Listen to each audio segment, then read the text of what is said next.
The Galactic Council chamber hummed with the low vibration of 1,000 species breathing, clicking, and existing in their own peculiar ways. Ambassador Farhat stood at the human delegation's platform, his dark eyes scanning the crystalline dome above where distant stars twinkled through the transparent shields. "The human representatives will now approach," announced the overseer, a being of pure energy contained within a photonic lattice. Farhat had expected politicians, military commanders, perhaps scientists. What he hadn't expected was the young woman who walked forward with confident strides, her auburn hair tied back in a simple braid. She wore the standard diplomatic uniform, but something about her demeanor suggested she'd be more comfortable in work clothes than formal attire. "I am Elsa Reeves," she said, her voice clear and unwavering, xenobiologist and cultural liaison for the Terran Coalition. The Kexthari representative, a massive reptilian being called Sareth, slithered forward. In his scaled arms he carried a containment unit. Inside, barely visible through the clouded transparasteel, something moved weakly. Human Elsa, Sareth's translator rendered his hissing speech into standard galactic. "We present you with shadows that kill, a Vrixmar from our homeworld. He is you dying. Our medical technology cannot save him. We gift him to you so he may die with honor rather than in isolation." Farhat's jaw tightened. He'd heard of Vrixmar, apex predators from a death world that made Earth look like a paradise garden. Six-legged, scaled, with retractable claws that could slice through durasteel and a bite force that could crush bones like dried twigs.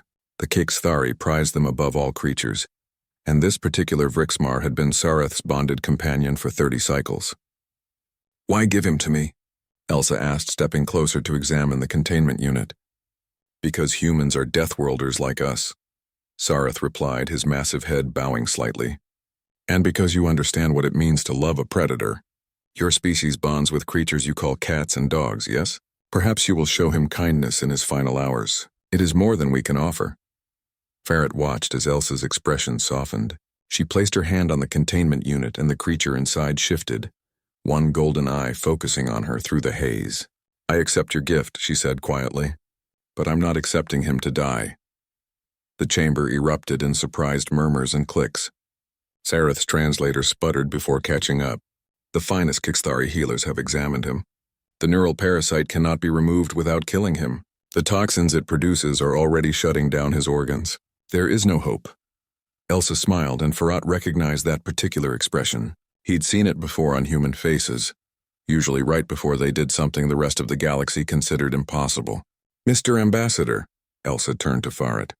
"Permission to convert Cargo Bay 3 into a medical facility." "Granted," Farhat said without hesitation. He'd learned to trust that smile. 72 hours later, Farhat entered the converted cargo bay with Sareth and a contingent of Kexthari observers. What he found defied every expectation. The Vrixmar, now called Shadow by Elsa, lay on a specialized medical bed. Monitoring equipment beeped steadily, showing vital signs that were weak but stable.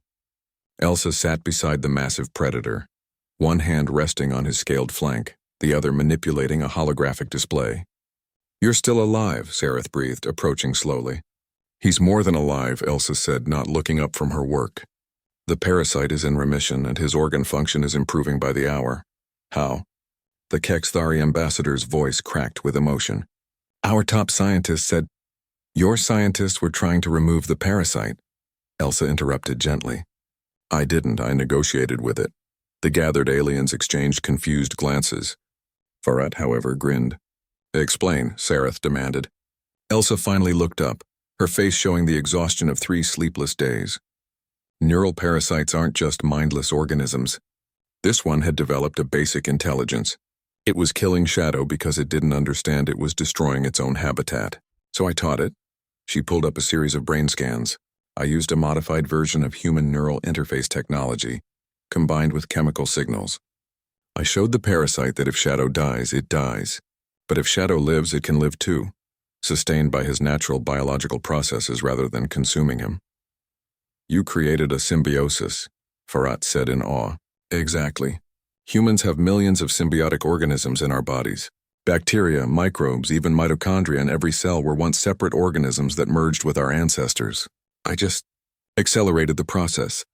Shadow's eyes opened fully and he raised his massive head, A sound rumbled from his chest, not a growl but something almost like a purr. One scaled paw reached out and gently touched Elsa's arm. Sareth fell to his knees, his armored bulk shaking. You saved him.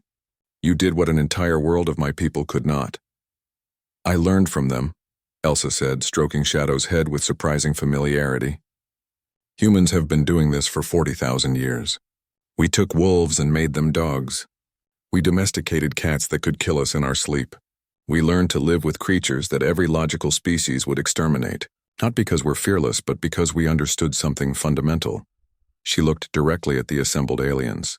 Life doesn't have to be a zero-sum game. Predator and prey, parasite and host, human and beast. These relationships can evolve into something better. Something where both sides win.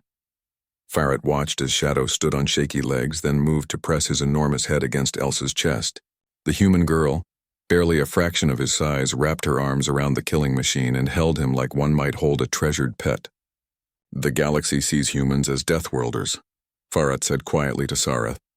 They fear us because we come from a planet of endless dangers. But they miss the point entirely. What point? The Caxthari asked. We didn't survive Earth by being the strongest or the fastest. We survived by making friends with the monsters. Farratt gestured at Elsa and Shadow. And that, Ambassador, is what truly makes humanity terrifying. We don't just survive the impossible. We befriend it, heal it, and make it love us back. In the converted cargo bay, a human girl and a death-world predator sat together in comfortable silence, proving once again that humanity's greatest weapon wasn't technology or violence. It was their unlimited capacity to turn enemies into family.